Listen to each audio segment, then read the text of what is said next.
Sampai sekarang belum pernah menang Arab itu. Kapan menangnya?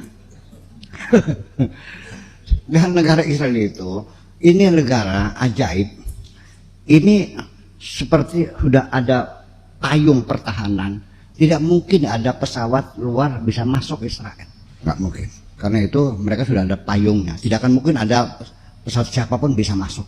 Rudal nggak bakal masuk. Ya, jadi sangat kuat sekali. Dan Anda salah mengatakan Israel berfoya-foya korupsi. Nggak ada. Yang jadi masalah kesulitan itu sikap negara Arab yang ganda. Itu persoalannya.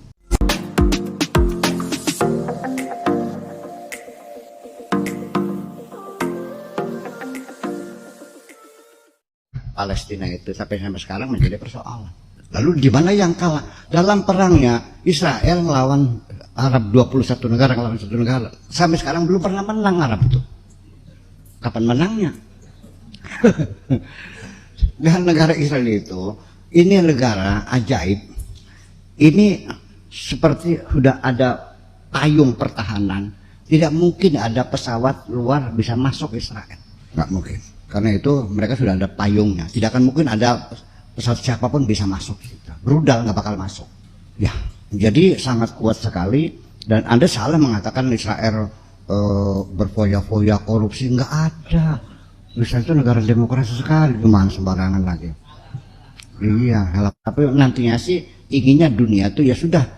Israel negara merdeka, Palestina juga negara merdeka. Yang jadi masalah kesulitan itu sikap negara Arab yang ganda. Itu persoalannya.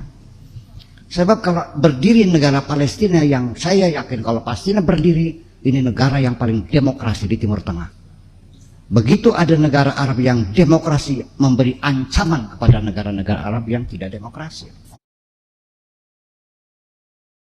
Jadi begini, orang Israel itu mengklaim mereka itu tanah air mereka karena Nabi Musa pernah tinggal di situ 40 tahun. Dijawab oleh orang Arab, Nabi Musa ke situ tuh adalah tersesat. Kalau orang tersesat, bagaimana mengklaim itu tanah airnya? Jadi mengklaim tanah air persatuan itu nggak bisa dong. Ya kan gitu. Gitu. Jadi beginilah bahwa sesungguhnya kita sendiri juga berpikir begini. Israel ini kan anak cucunya Nabi Yakub. Nabi Yakub itu namanya Israel, itu Nabi Yakub itu namanya Isra. Makanya surat Isra itu konon katanya surat Bani Israel namanya. Sehingga surat Al-Isra itu di dalamnya adalah berbicara tentang Bani Israel. Makanya suratnya Al-Isra gitu. Itu namanya Israel itu nama Tuhan. Jadi itulah asal usulnya bahwa bangsa Israel ini adalah suatu bangsa yang punya asal usul turunan. Cuman mereka itu tidak pernah punya tempat tinggal. Tempat tinggal yang dijanjikan oleh Tuhan sebagai the promised land itu nggak jelas gimana tanahnya. Selama dalam perjalanan sejarah bangsa Yahudi atau Bani Israel ini selalu terlunta-lunta dan selalu dinistakan lah. Dari sejak zaman Fir'aun ya mereka dibunuh-bunuhin, di Hitler ya dibunuh-bunuhin, di Jazirah Arabia ya diusir-usirin. Yang mengusir orang-orang Yahudi dari Jazirah Arab itu kan Sayyidina Umar. Dihabisin semuanya sampai tidak ada sepotong Yahudi pun yang tinggal di Madinah. Semuanya harus keluar. Di Hitler 6 juta digas, dibunuh semuanya itu. Ini bangsa dunia kan melihat Yahudi kan iba.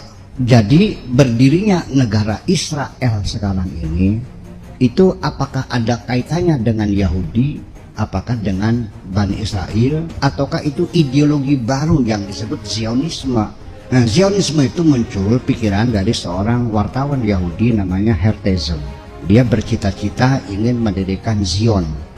Zion itu adalah sebuah tempat benteng, namanya bahasa Arabnya Sohyun, bahasanya Zion. Nah, jadinya Zionisme itu adalah satu paham radikal mereka mendirikan satu negara. Waktu itu negara Arab terbagi, ada yang dijajah Perancis, ada yang dijajah Inggris. Yang dijajah Perancis itu bagian Afrika Utara. Ini cerita jadi panjang ya, seperti Maroko, Aljazair, Tunisia itu nih. Tapi yang lainnya sampai Irak semua itu, sampai Saudi Arabia, Yaman, semua jajahan Inggris.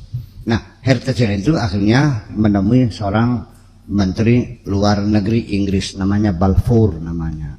Dia minta belas kasihan bahwa kami suatu bangsa, eksis kami bangsa.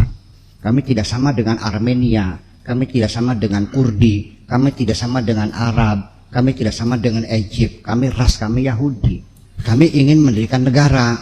Gimana negara yang dibangunnya? Terserah. Kami hanya minta sebidang tanah sekecil apapun. Katakanlah seperti negara Nauru ya. Yang negaranya hanya sekitar berapa kilometer lah, paling kecil sekali di sebelah sananya Solomon Island ya. Dekat Afrika sana, dekat Australia. Ya, sekarang lagi bangkrut negaranya. Itu penduduknya hanya 14.000 orang. Dulu kaya raya, sekarang udah bangkrut lagi. Mereka minta pulau atau apapun, terserah Inggris mana saja. Nah, itulah lalu Kementerian Luar Negeri Inggris itu melalui Balfour, namanya Perjanjian Balfour, itu memberikan surat janji kepada Zionisme itu, kami akan memberikan tanah. Ya kan gitu. Tadinya mintanya itu di Eritrea. Tetapi nggak tahu bagaimana hasil keputusan pemerintah Inggris akhirnya menyerahkan memberikan tanah di daerah Palestina. Karena di situ ada cikal bakal ada kaitan sejarah, yaitu adanya Haikal Sulaiman, Sinagog Sulaiman juga di situ, kerajaan Daud juga di situ. Nah, maka akhirnya diberilah sepotong tanah yang hanya berapa ribu hektar lah, hanya Tel Aviv sekitarnya itu. Sekarang menjadi besar itu mereka beli dari rakyat Palestina.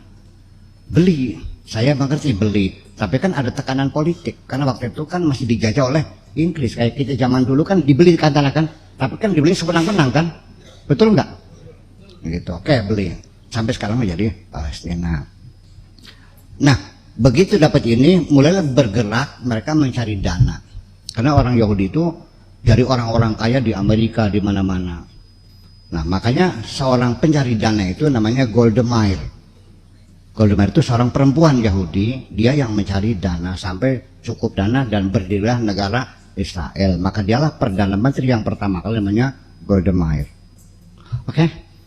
Jadi sekarang persoalannya setelah Inggris pergi menjadi persoalan berikutnya. Negara Palestina pun belum ada, etnis ada tinggal di situ. Disitulah dua berdampingan. Dunia menghendaki negara itu sama-sama adanya equality, bahwa Palestina negara merdeka, Israel juga negara merdeka. Tetapi kan Israel juga kan tidak nyaman ada negara Palestina yang ada di sampingnya, sedangkan tanahnya kan terkotak-kotak menjadi susah kan, ada bagian sana masuk bagian sini, kayak Berlin Barat, Berlin Timur, adanya di mana kan gitu.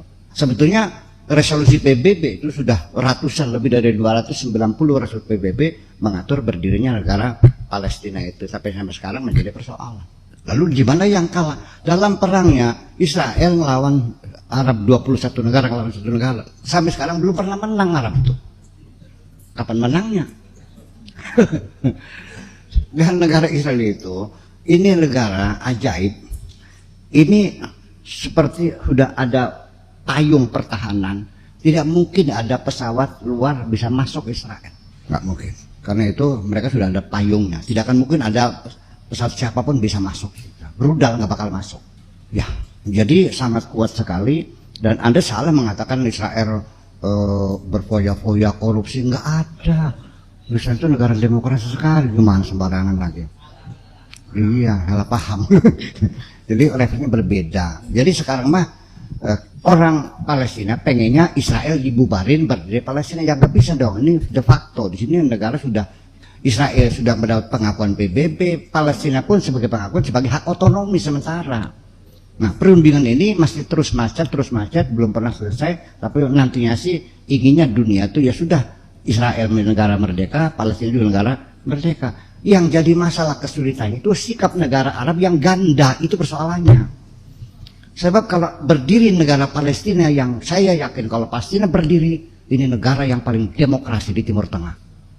Begitu ada negara Arab yang demokrasi memberi ancaman kepada negara-negara Arab yang tidak demokrasi. Itu persoalan. Jadi ada permainan semacam itu. Jadi saya jadi bingung, jadi komentarnya jadi susah banget ini mah. Ya mudah-mudahan saja Allah kasih hidayah semualah gitulah. Oke. Terima kasih sahabatku saudara sekalian yang dicintai Tuhan.